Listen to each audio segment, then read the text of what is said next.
মহালয়ার ভোরে কেন করা হয় তর্পণ? চলুন বন্ধুগণ, জেনে নিই সেই তর্পণ করার মাহাত্ম্য। তর্পণ শব্দটির সঙ্গে আমরা সবাই কম বেশি পরিচিত। আর মহালয়ার দিন প্রচুর মানুষকে গঙ্গাঘাটে তর্পণ করতেও দেখা যায়। সনাতন ধর্মের ইতিহাস অনুযায়ী সূর্য কন্যা রাশিতে প্রবেশ করলে পিতৃপক্ষের সূচনা হয়। মানুষের বিশ্বাস, এ সময়ে পূর্বপুরুষরা পিতৃলোক ছেড়ে তাদের উত্তরপুরুষদের বাড়িতে অবস্থান করেন। হ্যাঁ বন্ধুগণ, এদিক ওদিক তাকাবেন না।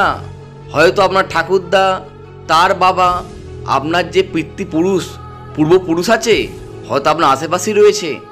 হ্যাঁ বন্ধুগণ, পিতৃগণের অবস্থানে প্রথম পক্ষে তাদের উদ্দেশ্যে তর্পণ করতে হয়। মহালয়া পক্ষের 15টি তিথি আছে। তাদের নাম হলো প্রতিপদ, দ্বিতীয়া, তৃতীয়া, চতুর্থী, পঞ্চমী, ষষ্ঠী থেকে শুরু করে অমাবস্যা পর্যন্ত। মহাভারত অনুযায়ী কর্ণের মৃত্যু হলে তার আত্মা স্বর্গে গমন করেছিল। সেখানে তাকে সোনা ও রত্ন খাদ্য হিসেবে দেওয়া হয়।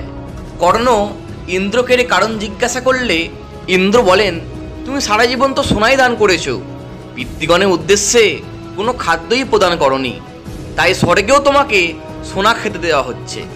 তখন কর্ণ বলেন, আমি পিতৃগণের সম্পর্কে জানতাম না, তাই ইচ্ছা করি তাদের সোনা প্রদান করিনি। এই কথা শুনে বিষয়টির সত্যতা অনুধাবন করে কর্ণকে 16 দিনের জন্য ফের মর্তে যাওয়ার অনুমতি দেন ইন্দ্র।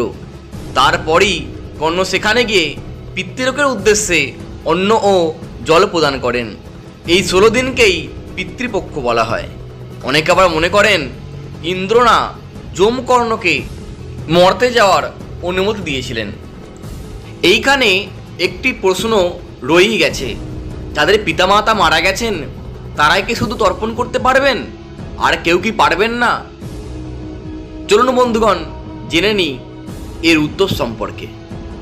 গরুড় পুরাণে একটি মন্ত্র আছে, যথা ওং নমঃ দেবা যক্ষা তথা নাগা গন্ধর্বাপ্সর সহসুরাহা ক্রূরাহা সর্পা সুপর্ণশ্চ তরব জিম্বগো খগা বিদ্যাধরা জলাধারা তথৈব আকাশগামিন নিরাহারশ্চ যে জীবা পাপে ধর্মেম রতাশ্চ যে তেষাং আপ্যায়না ঐতৎ দিয়তে সলিলং ময়া।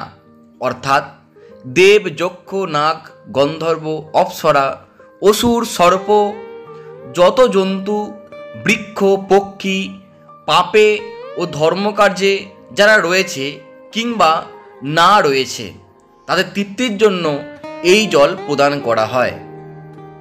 তারা পাবে কিনা আমরা জানি কি? আমরা জানি না। তারা পুণ্য করছে কিনা তাও তো আমরা জানি না।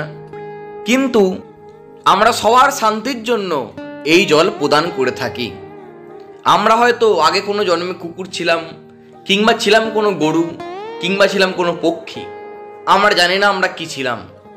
তাই হয়তো তারাই আমাদের পিতৃপুরুষ হয়ে থাকতে পারে।